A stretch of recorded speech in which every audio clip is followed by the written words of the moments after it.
qui nous oppriment. Les armes sont dans leurs mains et les balles sont dans leur dos. Et les balles sont dans leur dos. Et les balles sont dans leur dos. Police bi ñëpp yamunu ma bamtuwaat ko si biir police bi ñëpp yamunu waaye exception bi règle lay dëggal ndayu criminel yi mooy ki armée police jox ko ndigal ni ko mu tiire bal réel si dënn mbaa si bopp rey doomu jàmbur jéggi néewam dem te yoon du ko topp bàyyi nañu Sonko du ndam ba may jubilé loolu taxul woon may xeex Free Sénégal mooy sunu mot d'ordre jaay doole bi la ñu bëgg mu jeex. Elles sont où les femmes dignes du Sénégal et de l'Afrique? Résistance les amis, résistance, résistance, résistance, résistance, résistance, résistance, résistance, résistance. Merci les amis. Moi je ne vais pas faire comme les frères avocats parce que le Sénégal a cessé d'être un état de droit. On n'a plus le droit dans un pays comme ça de parler de droit et de juridisme. Macky Sall ne connaît pas le droit, ses sbires ne connaît pas le droit. Le Sénégal, encore une fois, a cessé un état de droit. Je ne sais pas si vous vous rappelez le message que le président Ousmane Sonko a lancé il y a quelques semaines à l'endroit du Sénégal et à l'endroit de tous les Africains.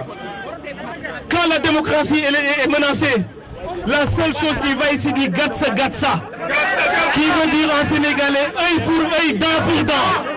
Gatsa gatsa, gatsa gatsa, gatsa gatsa, gatsa gatsa, gatsa gatsa. On ne peut pas être dans un pays où le ministre de l'Intérieur, un menteur, un affabulateur, donne le droit aux forces de défense et de sécurité de tirer à balles réelles sur des populations désarmées.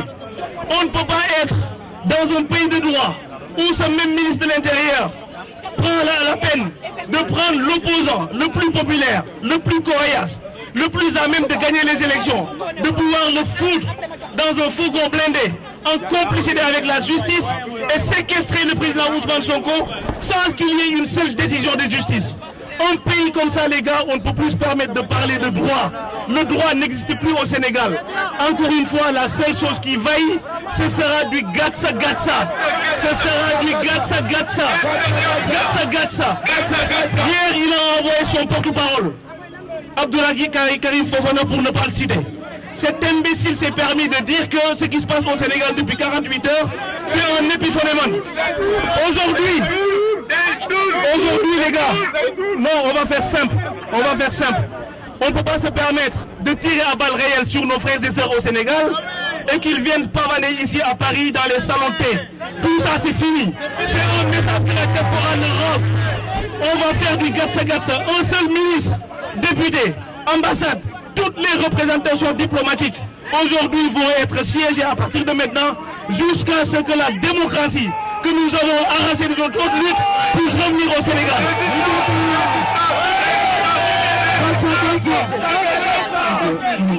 Effectivement. Donc, que Macky Sall, encore une fois, et ses sbires ne se tiennent pour dit. En tout cas, je ne sais pas si dans les autres régions de la diaspora, mais ici en France, qu'ils restent au Sénégal et qu'ils viennent fuir à Paris. Parce qu'on va les traquer jusqu'à dans leur chambre d'hôtel. On va les traquer jusqu'aux chambres d'hôtel. Ils ne peuvent plus permettre, encore une fois, de faire ce qu'ils veulent au Sénégal et de rester tranquille. C'est fini. Un dernier message pour la jeunesse sénégalaise. Que cette jeunesse debout, qu'ils continuent à combattre. La diaspora, elle est derrière elle. Que cette jeunesse, encore une fois, puisse prendre leur avenir en main. Parce que tout ce qui tourne autour d'Ousmane Sonko, ou autour de Macky Sall, pardon, c'est des gens qui sont finis. Il faut que la révolution, encore une fois, puisse se tenir jusqu'aux démissions de Macky Sall. Il n'y a pas un chef religieux, ni un dignitaire qui va nous demander cette fois-ci d'arrêter le combat tant que Macky Sall et ses sbires, tant que Macky Sall et ses jouailles dégageront au palais. N'est-ce pas Macky Sall qui disait en 2011, si Macky Abdoulaye va toucher la Constitution, il avait le délogé. Nous, on va lancer un message très simple. Un message très simple à Macky Sall, c'est très clair. Condamnation Ousmane Sonko ou pas, encore une fois, c'est nul ou non avenu. Mais dès lors qu'il touche au petit cheveu d'Ousmane Sonko, Macky Sall et sa famille, on va débarquer par millions dans son palais et on va le dégager avec toute sa race. Merci beaucoup. J'ai une grande fierté de voir autour de moi mes pères, mes mères, mes soeurs, mes filles, les hommes forts du Sénégal et d'Afrique. Je suis fière de vous, des hommes déterminés, des hommes désintéressés, des hommes dévoués, des hommes de conviction, prêts à sacrifier leur vie pour leur peuple, pour le Sénégal, la patrie. Je vous remercie infiniment d'être ici. Je ne vais pas monopoliser le micro, juste vous dire qu'à ma présence ici, il y a une dame. Si ce n'était pas elle, moi je ne serais pas aujourd'hui dans PASTEF. Elle s'appelle Anna Dafa. Elle m'a accueilli à bras ouverts, m'a ouvert les portes. Les aléas de la vie ont fait que elle s'est absentée quelque temps de la scène politique, de la scène militante. Mais elle est toujours présente dans l'ombre. Je remercie aussi le doyen Youssou Diagne, un homme d'ombre qui travaille et qui ne veut pas se faire connaître. Il y a beaucoup d'hommes et de femmes d'ombre. Aujourd'hui, je veux les mettre devant la scène, devant la lumière. Elles sont désintéressées. Elles ne demandent rien d'autre que la souveraineté du peuple sénégalais. La paix du peuple sénégalais. Comprendre quelque chose. Moi, je commencé à voir, mais je vais commencer. Macky Sall dégage. Macky Sall dégage. Macky Sall dégage. Macky Sall démission. Cette belle manifestation ici à Paris. Je tiens à remercier mon excellent confrère du barreau de Maroni, Maître Larifou. Je tenais aussi à remercier le responsable de PASTEF ici en France, M. Sall, honorable député. Je remercie ma soeur Anna Dafa, cette brave dame que je connais depuis longtemps. À vous toutes et à vous tous, chers Sénégalais, chers Africains. Nous sommes là aujourd'hui parce que notre démocratie est en danger. Nous sommes ici parce que notre état de droit est menacé. Nous sommes ici parce que notre équilibre social est menacé. Pourquoi devrons-nous laisser nos familles, notre travail, pour marcher depuis Trocadéro jusqu'à cette place? Parce que la cause a vaut la chandelle. Si nous ne sommes pas sur cette forfaiture, nous allons le regretter pendant des années et des siècles. Nous ne sommes pas là pour être contre quelqu'un. Nous sommes là pour défendre notre démocratie. Nous ne sommes pas là pour défendre la petite personne de Ousmane Sonko. Nous sommes là pour défendre le Sénégal. Ousmane Sonko n'est qu'un symbole de la malgouvernance. Il n'est que le symbole de la frustration des Sénégalais. Et je veux vous dire ici une chose. Ne croyez pas que ce dossier-là est judiciaire. Ce dossier-là est loin d'être judiciaire. Comment voulez-vous croire qu'une justice normale pouvait condamner quelqu'un? En tant qu'Africain et témoin de l'histoire qui est en train de s'inscrire en ce moment même. Donc il y aura deux volets. Je serai très bref sur le volet judiciaire parce que mon confrère vient d'évoquer. Mais ce qu'il conviendrait de retenir de cette méchanceté, de ce crime, puisque le criminel, ce sont ceux qui se sont servis de l'institution judiciaire du Sénégal pour tuer politiquement M. Sonko. Ils ont voulu le salir. Ils ont voulu le tuer politiquement. Ils l'ont rendu encore plus fort. Dans ce dossier, il n'y a rien si ce n'est la méchanceté, la manipulation et puis une commande politique. L'institution judiciaire sénégalaise a été grossièrement utilisée pour tuer politiquement M. Sonko. Et comme il s'agit d'un affrontement politique et non pas un affrontement judiciaire, la réponse, elle est là.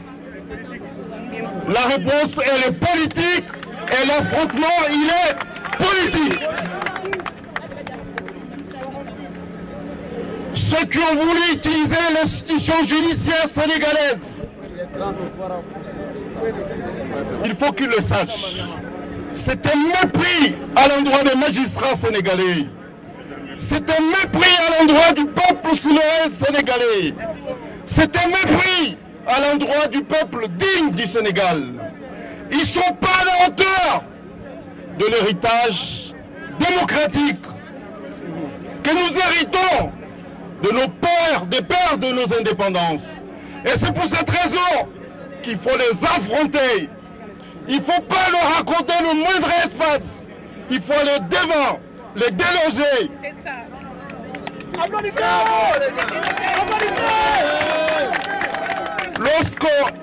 Lorsque mon frère, Sonko m'a demandé de me constituer dans son dossier, j'ai accepté spontanément sa demande. Et pourquoi?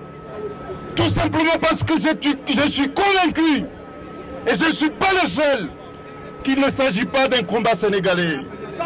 Et c'est pour cette raison que j'ai accepté, puisqu'il fallait donner à ce combat sa vraie dimension. Il s'agit d'une dimension africaine. Il fallait donner à ce combat sa dimension panafricaine. Parce que tous les Africains qui sont là, et ceux qui sont dans tous les pays d'Afrique en ce moment, à l'instant où nous sommes ici, ils attendent une chose, que le Sénégal se libère pour que le continent africain se libère également. Donc je veux dire tout simplement que ce combat, il n'est pas que sénégalais, mais il est africain. Libérons le Sénégal et les autres pays africains se libéreront également. Moi, je me rappelle d'un discours qui a été prononcé au mois de février dernier à Addis Abeba, à l'Union africaine. Il y a un président, je ne dirai pas son nom, qui avait dit, et vous devinerez qui c'est, lorsqu'il a remis le pouvoir de l'Union africaine à un autre président, je ne dirai pas son nom, il a dit, écoutez, celui-là c'est mon ami, mais c'est aussi mon marabout. Mais je vais dire à Macky Sall que son marabout Azali Assoumani a perdu ses repères puisqu'il n'est plus en mesure de le retenir. Il n'est plus en mesure de le retenir. Débarrassons-nous de ces marabouts dictateurs. Afrique aspire à des régimes démocratiques. Nous sommes tous là parce que nous aimons une chose, nous aimons notre continent. Et nous sommes convaincus que l'Afrique sera démocratique et libre dans les prochains jours. C'est ça qui est la vérité. Et c'est pour cette raison que je l'ai dit ouvertement et volontairement que nous on s'en fout. On s'en fout de la CDAE. On s'en fout de l'Union africaine. Nous voulons une convergence des consciences des peuples d'Afrique. Vive le Sénégal, vive l'Afrique.